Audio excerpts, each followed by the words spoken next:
finally leaving Tottenham. It's been a really good day, opening day of the season. And then the result happened. So have a quick thoughts on the game. I was actually watching it in the old Billy Nick. Couldn't get a ticket, so I was watching it in there. And so just give some thoughts on it. Keep it nice and sweet. Keep it brief. First half, we were superb. They had no answer. We were creative. We were giving chances.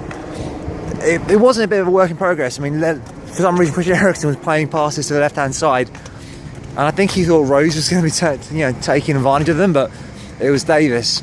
And to be fair, the second half, Davis, beautiful burst through, got in, and it was sweet as a nut. And then I thought, okay then, 2-0. But we are Spurs. It's Spursy to fuck things up, and that's what we did. Clearly, I think it went wrong. Obviously, with Harry Kane went off, and that's what I should pinpoint to. But I really think the substitutions. I mean, my buddy of mine, Mark, and he runs a really good website called Spursed Fanatical. I think tactically, substitution-wise, I think he made the wrong decision. We're 2-0 up. We've lost our striker. I think he went off due to an injury. So clearly something isn't quite right. So we have no striker. Soldado's gone today, and obviously Clinton NG was presented to the crowd. He might think, what the fuck have I joined? But do you know what? He might get an opportunity next week if Harry Kane doesn't make it back from the injury.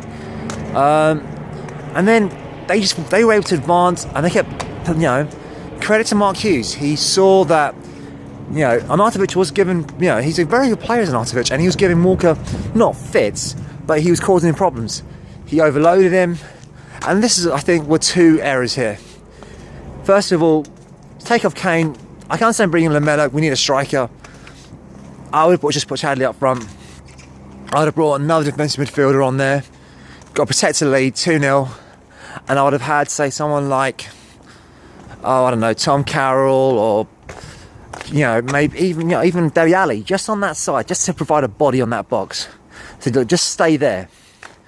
And basically have Dyer playing the deepest of that, and Ben Simmons. So playing like a 4-1-2-3 almost. With Eriksen had been the false 9 or something. Because what we had was a clear lack of pace. Kyle Walker is our only speed merchant. He's the only one that could offer us any kind of remote kind of pace, and it just didn't happen for us. But and he was occupied. I thought Kyle Walker had a really good game. Honestly, I thought he came on, he put some really good tackles in, and he got a very, I think, unfair yellow card. Because I can't see what he did so differently to what Lamella did later. And do you know what? I was in the pub earlier and coaching horses. I don't get the Lamella hate. I think, yes, he cost 30 million, but that's not his fault he cost that much money. Leave our lines, signs of fucking checks. And he clearly isn't match fit. He wasn't at the races.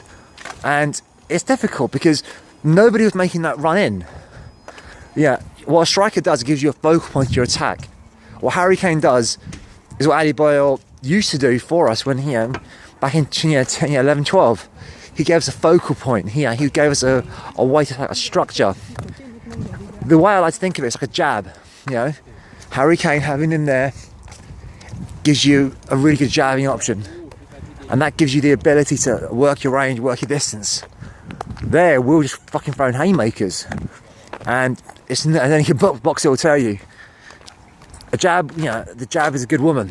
Boxers, a cross, a good haymaker. It's a wild temptress. A good jab will always get you out of trouble. And we just didn't have that. We just didn't have that option. Clearly, we lack a good centre midfielder. I mean, Dyer did a good job, but I think we need someone on there who's a talker who will say, look, you go here, you go there. We need some on-pitch leadership. And for the life of me, Diouf did a really good, but that's not the first time he did that. He did that 3 times. And on the third time, it worked. Third time it hit and it landed. And apologies to Ellie, because I forgot you. I'm sorry. I don't mean to forget you, but I just honestly thought that your Twitter. I mean, I did mention LA Spurs, and you are part of LA Spurs. But hopefully, Toby, he was done. It was a clear penalty. Did the Stoke player go down a bit like Gareth Bale? Yes. But unlike Gareth Bale, he got the penalty. And yeah, but we were warned with Diouf, he should have been picked up. And look, we are creating opportunities, which we weren't doing against United last week. The balance is a work in progress, and it is something we are working on. But we got to give it time. But I'm happy with that. If all we need is a centre midfielder, or we'll be linked to Bender. If you guys listen to the Fighting Cock and Rule the Roost, we've heard about apparently we've been, not ITK, but apparently we've been linked quite heavily with him. And for those of you who've been Yarmolenko, apparently that deal might be coming through. We've got Clinton and G, so we've got a bit of pace. Clearly, Yarmolenko is a very quick player, because our midfield lacks any pace and lacks that ability to threaten that run, that speedy run. But I think we're 2 players away, and that's not a bad thing to have.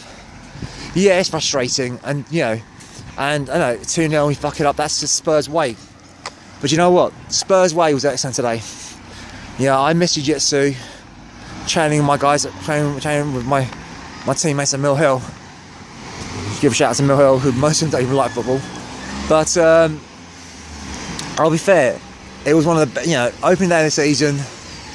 Clearly, as you can tell, I literally live round the corner from the ground, and there's no way I could miss the opening day of the season. You're spending time with your mates, the people who become like a family to you. You scream and you're singing and everything. It's awesome. So yeah, it was definitely a great day, and like I said, hopefully there'll be many more of these days to come. So all I've got to say, as I walk through Edmonton right now, is come on you Spurs!